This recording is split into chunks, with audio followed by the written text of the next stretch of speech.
11장 1절과 2절, 뭐 성경 빨리 피셔도 좋고요. 사무엘하 11장 1절과 2절에 보면 이런 말이 나와요.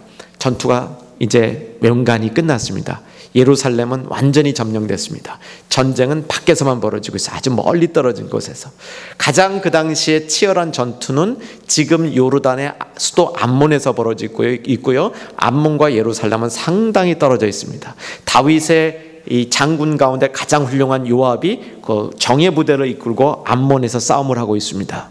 그런데 다윗은 그 중에 예루살렘 이 자기 왕궁을 밤늦게 거닐다가 굉장히 아름다운 여인을 보았어요. 밧세바죠.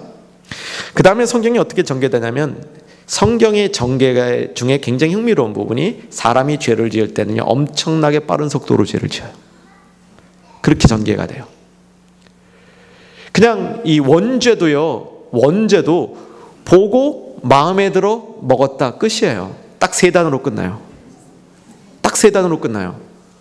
아주 빨라요. 이게 왠지 아세요? 그 왠지 아세요? 총명이 어두워져서 그래요. 총명이 어두워졌기 때문에 인간이 상상도 못하는 죄를 상상도 못하는 방식으로 지어요.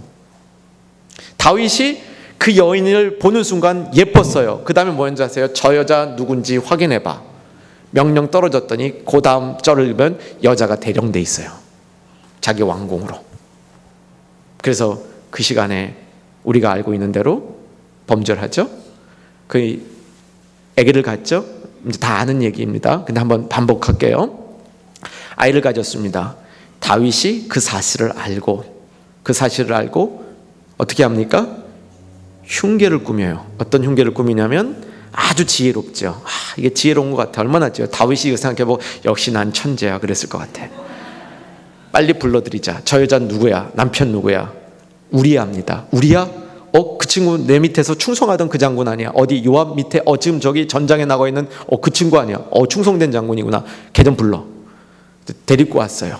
그 다음에 이제 작전 뭐였냐면, 다윗의 생각은 뭐였냐면, 다윗의 이 꼼수는 남편이 전쟁에 있다가 집에 돌아와서 집에 가면 아내하고 관계를 가질 거 아니에요. 그럼 그때 애가 졌다 이렇게 지금 하려고 참 다윗이 수를 낸 거예요. 수를. 그랬는데 이 우리아가 어떤 인물이었어요? 너무나 충성되니까 다윗에게 뭐라 그래요? 야, 우리 군사들이 저기서 다 싸우는데 제가 어떻게 집에 갑니까?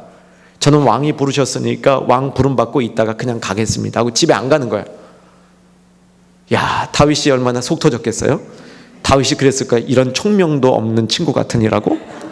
근데 하나님이 보기엔 뭐예요? 총명 없는 건 너다 그랬겠죠? 다윗의 총명이 완전히 어두워지니까 그 다음에 어떤 행위를 하는지 아세요? 혹시 제가 이거 드렸나요? 예, 사무엘하 11장 14절 15절 여러분 떴습니까? 한번 읽겠습니다. 시작. 때문에 다윗이 편지를 써서 우리아의 손에 들려 요압에게 보내니 그 편지에 써서 이르기를 너희가 우리아를 맹렬한 싸움 앞에 두고 너희는 뒤로 물러가서 그로 맞아 죽게 하라 하였더라. 무슨 내용인지 여러분 다 아시는 내용인데요. 이 장면을 다시 한번 상상해 보세요. 이 다윗이 얼마나 총명이 어두워져서 얼마나 끔찍한 범죄를 저지르고 있는지를 한번 보시란 말이에요. 우리아, 충성된 자기 이 수족과 같은 우리아에게 편지 한 장 보내서 그보다 높은 요압에게 보냈는데 그 편지 내용이 여기 있는 얘기예요. 살인명령 편지란 말이에요. 살인명령 편지. 총명이 어두워지면요 사람이 생각할 수도 없는 잘못을 범해요. 여러분이 옛사람을 내 안에 키우시면 안 돼요. 우리의 잘못은 옛사람이 살아있다는 것이 잘못이 아니에요. 하나님은 우리 안에 옛사람이 있다는 거 아셔요. 우리가 어쩔 수 없이 옛사람에게 잠시 동안 지배를 받을 수 있는 그런 상태에 있다는 거 다 아세요. 우리의 잘못은 뭐냐면 옛사람이 우리 안에서 발견됨에도 불구하고 그 옛사람을 내가 키우고 있다는 거예요. 그 옛사람을 벗어버리려 하지 않는다는 거예요. 그 옛사람을 내가 붙들고 산다는 거예요. 우울한 마음이 내 안에 있으면 그 우울한 마음을 벗어야 되는데 그 우울한 마음을 내가 붙들고 키우는 거예요. 오래도록 키우면요 그 다음엔 벗고 싶어도 벗어지지 않아요. 옛사람을 내가 자꾸 붙들고 있으면요, 정말 그 옛사람이 나의 주인이 되는 거예요. 그래서 구원받은 사람이 죄인처럼 사는 거예요. 구원받은 사람이 안 구원받은 사람처럼 거예요. 구원받은 사람이 50점 답안지만 붙들고 사는 거예요. 50점 답안지를 붙들고 부끄러울 때 내가 빨리 100점 답안지를 입어야 되는데, 그거 알면서도 100점 답안지 안 입고 50점만 붙들고 사는 거예요. 그래서 어느 순간에 내가 50점 인생이 된 거예요. 구원을 받은 구원의 능력과 구원의 감격을 잊지 못하고 갖지 못하고 살아가는 거, 이건 뭡니까? 총명이 어두워진 사람이에요. 사랑하는 성도 여러분, 총명이 어두워질 때 기억할 거 뭡니까? 이겁니다. 예수님의 답안지예요. 예수님이 나 대신 율법 시험 보셨습니다. 그래서 이 답안지 여러분에게 주셨습니다. 저에게 주셨습니다. 그래서 이 답안지를 보는 거예요. 그리고 어떻게 해요? 옛사람 빨리 벗고 새 사람 입어야 돼요. 총명이 우리에게 어두워져서는 안 되고요. 이제 세 번째로 들어갑니다. 세 번째로 들어가면 옛사람의 모습 뭐였죠? 하나님의 생명에서 떠나 있도다. 하나님의 생명에서 떠나 있도다. 헬라어에 보게 되면 생명이라는 단어를 말하는 그 헬라어가 두 가지가 있습니다. 비오스라는 말이 있고요. 이제 바이올로지, 육체적 생명을 뜻하는 말이고요. 조에, 이것은 영혼의 생명, soul, 영혼의 생명을 얘기하는 건 조예요. 그러니까 진짜 우리가 영생을 얻었다, 이거는 후자 얘기입니다. 육체적 생명과 영혼의 생명은 달라요. 창세기 2장 7절에 보면 하나님께서 사람을 지으시고 그 코에 뭐를 넣어줬다? 생기를 넣어줬다. 그래서 사람이 생령한지라, 이렇게 돼. 생령한지라. 처음에 죄를 짓기 전에, 아담과 하와가 죄를 짓기 전에 하나님이 인간을 만들었을 때에는 육체적 생명과 영혼의 생명이 분리되지 않았어요. 그런데 죄를 지은 다음에, 인간이 첫 죄를 지은 다음부터 육체적 생명은 있지만 영혼의 생명은 없어진 거예요. 그래서 우리가 예수를 믿고 예수님을 믿는 믿음 가운데 새 사람을 얻음으로 다시 이 조의 영원한 생명, 영혼의 생명을 얻게 된 거예요. 그래서 하나님의 생명에서 떠나 있도다. 이 말은 뭐냐면 하나님이 우리에게 주신 이 예수님 믿는 믿음 구원에 있는 영혼의 생명으로부터 우리가 떠나 있도다. 이 옛사람 모습이에요. 구원 받기 전에 여러분 옛사람이 있다. 구원 받기 전 사람은 다 옛사람입니다. 정돈합니다. 구원 받기 전의 모습은 다 옛사람만 있는 거예요. 구원 받은 다음에는 새 사람과 옛사람이 같이 있는 거예요. 그리고 우리가 이 땅을 떠나서 육신을 벗게 되면 새 사람만 남는 거예요. 그래서 우리는 이 땅에 사는 동안에는, 구원받고 이 땅을 사는 동안은 옛사람과 새 사람이 같이 있어요. 근데 성령을 우리가 붙들고 살아갈 때 새 사람이 강하게 나타나는 거예요. 성령을 계속 입고 살아가는 거예요. 예수님을 믿을 때 새 사람을 입고 살 수 있는 권한을 주신 거예요. 그래서 하나님의 생명에서 떠나 있다가 하나님의 생명으로 돌아왔는데 자꾸 우리가 어떻게 하려고 그래요? 그 생명에서 다시 떠나가려고 그래요. 다시 떠나. 그 옛사람이 우리 안에 다시 살아나는 모습이에요.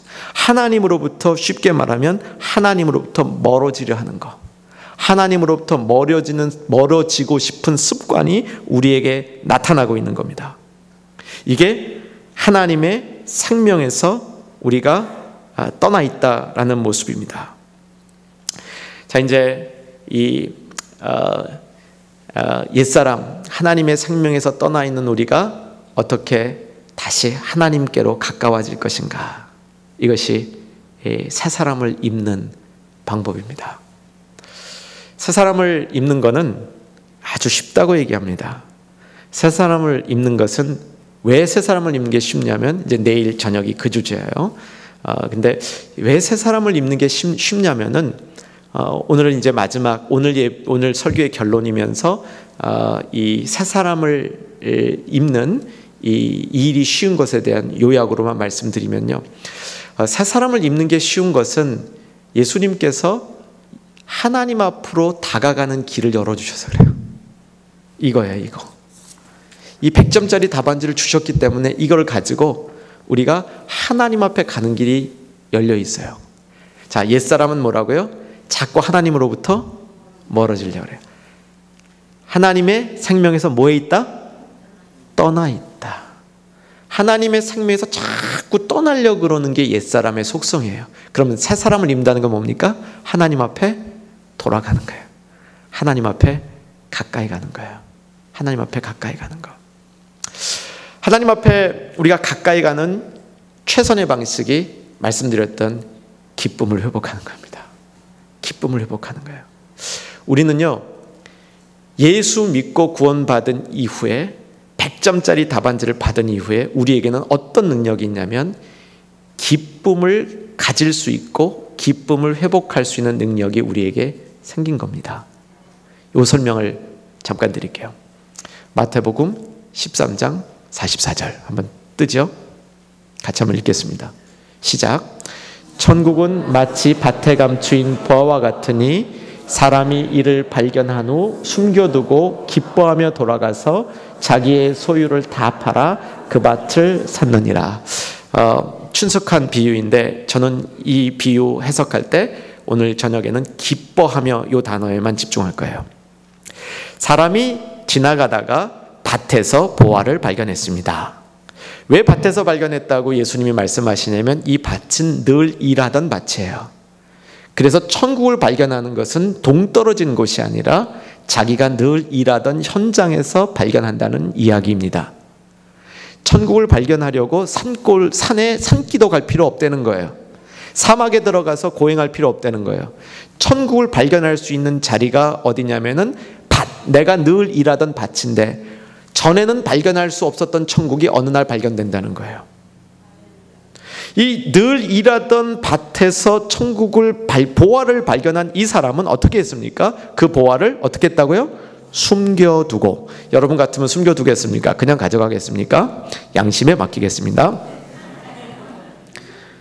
이 사람은 숨겨뒀어요. 그런데 같이 한번 생각해 볼 건요, 내가 늘 일하던 밭에서 이게 노다지 같은 이 보화를 발견했어요.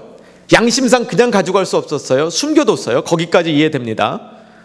설사 여러분 중에 나는 그렇게 못하겠다, 그냥 꿀꺽할 거야 라는 마음이 있다 할지라도 이 사람의 결단이 맞다고는 생각할 겁니다. 그렇죠? 숨겨뒀던 것이 저게 참 맞는 얘기인 것 같다라는 여기까지 동의가 될 거예요. 근데 그 다음 얘기가 어려운 얘기예요. 그 보화를 숨겨두고 집에 돌아가서 기뻐할 수 있겠어요, 여러분? 저 같으면 노심초사해요. 내가 참 목사기 때문에 그냥 못 들고 오고 숨겨두고 왔는데, 그냥 두고 왔는데 저거를 가지려니까 저 밭을 사야 되는 건 알겠는데 저 밭을 사기 전까지 저거 누가 가면 어떡하나 라고 노심초사하지 기뻐할 수 있겠어요? 솔직히 그 상황에서도 기뻐할 수 있겠어요? 이게 대부분 안 되는 거예요. 대부분 이거 되는 게 안 되는 게 비정상입니다. 안 되는 게 정상이에요. 그런데 안 되는 게 정상인데 그걸 되게 하는 게 기쁨이라는 거예요. 이게 역설이에요. 그 보화를 발견하고 숨겨두고 집에 들어와서 기쁜 거야. 왜 기뻐요? 저건 아무도 못 가져가. 저건 필히 내 손에 들어와. 이 확신이 있는 거예요. 이걸 구원이라고 얘기하는 거예요. 예수를 발견하고 내가 믿음으로 구원을 얻었는데 아까 뭐라 그랬어요? 그 구원이 완성되기까지 우리는 계속 발전해야 돼요. 그런데 이것이 노심초사하면서 가는 길이 아니라는 거예요. 이거 안 될까? 우리가 예수 믿고 구원받았는데 아이고 내가 천국 못 가면 어떡하나, 내가 받은 구원을 뺏기면 어떡하나, 그렇잖아요. 내가 이거 하면 안 되면 어떡하나, 사업 안 되면 어떡하나, 우리의 시집장가 못 가면 어떡하나, 장로 핀대가 안 되면 어떡하나. 노심초사하며 살고 있잖아요. 노심초사하며 사는 것이 당연하다고 세상 사람들은 생각합니다. 이거 우리가 이해 안 되듯이 노심초사하는 게 당연하다고 생각해요. 그런데 이 천국의 비밀이라는 게 뭐예요? 그거 발견했으면 끝까지, 발견한 순간부터 끝까지 기뻐할 수 있다는 거예요. 여기서 뭘 가르쳐 줍니까? 예수 믿고 구원받은 사람 안에는 기쁨을 우리 안에서 회복할 수 있는 능력이 있다 없다? 있다. 있어요. 있어요. 사용해야 돼요. 그래서 사랑하는 성도 여러분, 옛사람을 벗고 새사람을 입는 거 어떻게 입어야 되냐면요, 기쁨 회복하면 그게 그 순간 되는 거예요. 이 구원받은 때 있었던 이 기쁨, 이 기뻐하며 돌아가라. 이거 똑같은 얘기예요. 그 하나님은 우리가 예수 믿고 구원받아서 새 사람을 입었는데 여전히 옛사람이 50점짜리가 뒤에 있잖아요. 이러고 마지막 100점 다 받는 때까지 기쁘게 살라고 얘기해 주신 거예요. 근데 우린 자꾸 50점 보고 노심초사한단 말이에요. 어떻게 50점 보고 노심초사할 때, 옛사람 자꾸 나타날 때, 험한 것을 행하며 총명이 어두워지며 하나님의 생명에서 떠나 있다는 내 모습을 볼 때 어떻게 하라고요? 기쁨. 이 기쁨을 내 안에 언제든지 가질 수 있다고 약속해 주신 이 예수님의 약속을 믿고 천국을 발견했으니까 그것을 밭에 두고 왔지만 내 손에 들어올 것이라는 이 확신, 이걸 가지고, 이 기쁨을 가지고 내가 다시 새 사람을 입는 거예요. 여러분, 확실히 선포하며 여러분을 축복합니다. 내 안에 기쁨이 들어오면 옛사람은 도망갑니다. 이 기쁨이 회복될 때 내 안에 옛사람은 없어지고 새 사람을 입게 돼요. 새 사람을 입는 거, 그렇기 때문에 하나님의 생명에서 떠나 있도다. 여기로 돌아와서 마칩니다. 하나님의 생명에서 떠나 있도다. 그러니까 뭡니까? 기쁨을 가지고 어떻게 해요? 하나님 앞에 돌아가는 거예요. 하나님께 가까이 가는 거예요. 하나님께 나아가는 거예요. 하나님께 가까이 가는 거. 여러분, 그래서 새 사람을 입는 길은요, 계속 하나님 앞에 가까이, 기쁨을 가지고 하나님 앞에 가까이, 기쁨을 가지고 하나님 앞에 가까이 나는 거. 이게 새 사람을 계속 입어가는 거예요. 기쁨을 갖고 하나님 앞에 계속 나가다 보면 그 안에 머물게 돼요. 그 안에 머물게 돼요. 근데 또 예언해요. 한참 머물다가 또 쑥 빠져나와요. 어쩔 수 없어요. 그건 어쩔 수 없어요. 싹 또 빠져나와요. 그건 뭐 제 아무리 영적으로 뛰어난 사람도 어쩔 수가 없어요. 또 옛사람이 쏙 들어와요. 근데 여러분, 이게 이렇습니다. 옛사람이 들어왔다는 걸 내가 깨달으면요, 이미 오래전에 들어온 거예요. 그때 들어온 게 아니고 이미 오래전 안에서 머물러 있는데 내가 멍청하게 있다가 나중에 깨달은 거예요. 벌써 시간이 늦은 거예요. 그래서 빨리 즉각 해야 돼요. 그래서 기쁨을 회복해서 하나님께 가까이, 이 원리만 지키면 새 사람을 입을 수 있어요. 근데 이 축복이 뭐냐면 그럴 수 있게 하나님이 우리에게 해주신 거예요. 저는 제가 이제 태어났을 때는 누나가 두 분이셨어요. 근데 지금은 한 분입니다. 한 분이 하나님께 먼저 갔어요. 바로 위에 누님이 45살 때 하나님 앞에 갔어요. 근데 이게 저는 이제 큰 누나도 굉장히 좋아하지만 이 둘째 누나하고는 특별한 관계가 있었습니다. 제가 이제 신학대학원에서, 미시간 캘빈 신학대학원에서 공부할 때 저희 누나랑 같이 공부했어요. 클래스메이트예요. 저희 누나, 자영, 저 셋이서 같이 공부했어요. 그래서 이제 신학교 때부터 공부하다가 이제 목사 후보생과 결혼하고 목사 사모가 됐는데 좀 고생을 하셨나 봐요. 일찍 난소암에 걸리셔서 45살 때 이제 하나님이 부르셨는데, 제가 그때는 이제 신학교 교수하고 있었을 때입니다. 목회를 하지 않고. 그래서 이제 틈틈이 마지막 이제 터미네이션 스테이지에 있을 때 누나를 방문했습니다. 그것도 신방이라 그러나요? 어쨌든 방문해서 이제 대화를 나누는데 정말 마지막 단계였어요. 정말 마지막 단계였는데 다시 또 대화를 제대로 할 수 있을까라는 그때 그 무렵이었어요. 그때인데 이제 누님이 이제 그 얘기를 하는 거예요. 이제 그때 13살 난 딸이 하나 있었는데 저한테 마지막으로 이런 말씀을 하셨어요.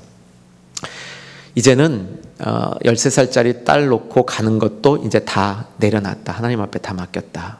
그리고 죽는 것도 안 두렵다. 나는 천국에 소망과 확신이 있다. 그런데 나한테 정말 이상한 마음이 있다. 이렇게 마지막 그 스테이지를 겪고 가고 있는데 내 안에 두 마음이 있다. 하나는 정말 남은 시간 온전히 하나님 앞에만 드리고 살고 싶은 마음이 있는데, 그 마음 외에 어떤 마음이 있냐면 이제 한번 남은 시간, 짧은 시간이라도 내 마음대로 살고 싶다. 그동안에 나는 목사 아내로서 너무 내 마음대로 못 살아서 남은 시간 동안 내 마음대로 좀 살고 싶다. 그 얘기를 하시더라고요. 근데 그때 제 머릿속에 답이 뭔지 알아요? 그래, 그렇게 해. 이해해. 충분히 이해해. 옛사람 새사람 생각하니까 충분히 이해해. 왜 옛사람이 안에 있을 수 있으니까 충분히 이해해. 이렇게 머릿속에는 답을 내렸는데 제 입에서 무슨 말이 나왔냐면, 아니야, 하나님을 가까이 해야 돼요. 저는 그 답이요, 성령께서 주신 답이라는 것을 그 순간 확신했어요. 제가 머릿속에서 하고 싶은 말이 아니라 다른 말이 입에서 튀어나왔어요. 아니야, 하나님을 가까이 해야 돼요. 하나님을 가까이 하는 것이 옛사람의 길을 이길 수 있는 방법이란 말이에요. 옛사람은 어느 순간에도 우리에게 나타날 수 있습니다. 어느 순간에도요. 그 이해합니다. 제 머리에 그거 이해해요. 저는 성령님도 이해할지 몰라요. 그런데 성령님의 답은 뭐예요? 그럼에도 불구하고 하나님을 가까이 해야 된다는 거예요. 그럼에도 불구하고 하나님의 생명에서 떠나가고 멀어지는 게 아니라 하나님의 생명을 향해서 나가야 된다는 거예요. 옛사람을 벗어야 된다는 겁니다.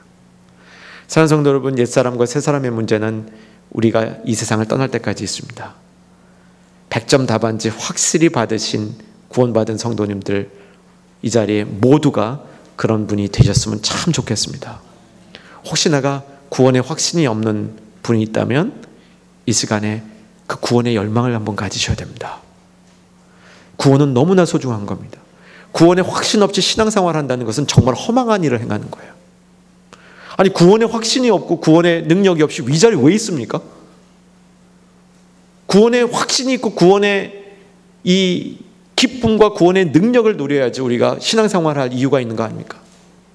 혹시 여러분 가운데 구원에 확신이 없이 이 자리에 있다면 어쩌면 구원을 못 받아서 그런 게 아니라 지금 너무 많은 옛사람의 지배를 받고 있어서 너무 오랜 동안 총명이 어두워지고 너무 오랜 동안 허망한 것만을 행했고 너무 오랜 동안 하나님의 생명에서 떠나 있기 때문에 내가 구원받은 것조차 의심하는 그런 성도가 되어있는지 모릅니다. 만약 여러분이 그런 성도라면 저는 여러분에게 자신 있게 말씀드릴 수 있습니다. 아주 쉽게 돌아올 수 있습니다. 하나님께 돌아가는 길은 열려 있습니다. 그래서 쉽게 돌아올 수 있습니다. 내일 저녁에는 이 말씀을 좀 더 말씀을 풀어서 여러분에게 전달해 드리려고 합니다. 혹시 구원의 확신이 없이 왔다 갔다 하시는 분 내일 저녁 꼭 나오십시오. 하나님 말씀이 여러분에게 다가갈 것입니다. 혹시 지금 새 사람을 확실히 입고 있는 분들, 그런데 잠시 옛사람이 내 안에 있었던 분들, 이 시간에 이 말씀, 이 집회를 통해서 완전히 새 사람이 강하게 나에게 일어나는 역사가 일어나기를 주님의 이름으로 축복합니다. 기도하겠습니다. 좋으신 아버지 하나님, 귀한 주의 사람들을 붙드셔서 새 사람으로 입는 복을 허락하여 주시옵소서. 예수님 이름으로 기도합니다.